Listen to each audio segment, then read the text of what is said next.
நசரத்பேட்டை அருகே பள்ளி மாணவர்களின் மார்கழி வீதி பஜனை ஊர்வலம். சென்னை பூந்தமல்லி அடுத்த நசரத்பேட்டை அகரமேல் பகுதியில் உள்ள ரவுண்ட் டேபிள் 30 விவேகானந்தா வித்யாலயா பள்ளியில் இந்திய கலாச்சாரம் மற்றும் தமிழர்களின் பண்பாட்டை கடைபிடிக்கும் வகையில் பள்ளி மாணவர்களின் மார்கழி வீதி பஜன் நிகழ்ச்சி சிறப்பாக நடைபெற்றது. ரவுண்ட் டேபிள் 30 விவேகானந்தா வித்யாலயா பள்ளி சார்பில் ஒவ்வொரு ஆண்டும் மார்கழி மாதம் பள்ளி மாணவர்களால் மார்கழி வீதி பஜன் நிகழ்ச்சி சிறப்பாக நடைபெற்று வருகிறது. இதேபோன்று 2022ஆம் ஆண்டு மார்கழி மாதம் 16ஆம் தேதி மார்கழி வீதி பஜன் நிகழ்ச்சி ரவுண்ட் டேபிள் 30 விவேகானந்தா வித்யாலயா பள்ளியில் சிறப்பாக ஏற்பாடு செய்யப்பட்டிருந்தது.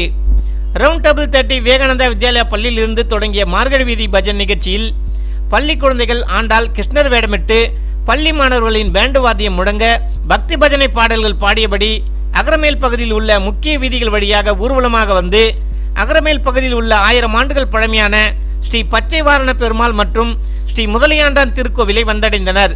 ஸ்ரீ பச்சைவாரண பெருமாள் மற்றும் ஸ்ரீ முதலியாண்டான் திருக்கோவிலில் பள்ளி மாணவர்கள் பஜனை மண்டபத்தில் அமர்ந்து பக்தி பஜனை பாடல்கள் பாடினர். பக்தி பஜனை முடிந்ததும் ஸ்ரீ பச்சைவாரண பெருமாளை மாணவர்கள் தரிசித்து வழிபட்டனர்.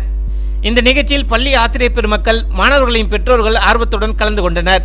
இந்நிகழ்ச்சி ஏற்பாட்டினை ரவுண்ட் டேபிள் 30 விவேகானந்தா வித்யாலயா பள்ளி நிர்வாகத்தினர் சிறப்பான முறையில் ஏற்பாடு செய்திருந்தனர்.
சின்ன சின்ன பதம் வைத்து கண்ணா நீ வா வா வா. சின்ன சின்ன பதம் வைத்து கண்ணா நீ வா வா. சின்ன சின்ன பதம் வைத்து கண்ணா நீ வா வா வா. சின்ன சின்ன பதம் வைத்து கண்ணா நீ வா வா வா. மணிவண்ணா நீ வா வா வா.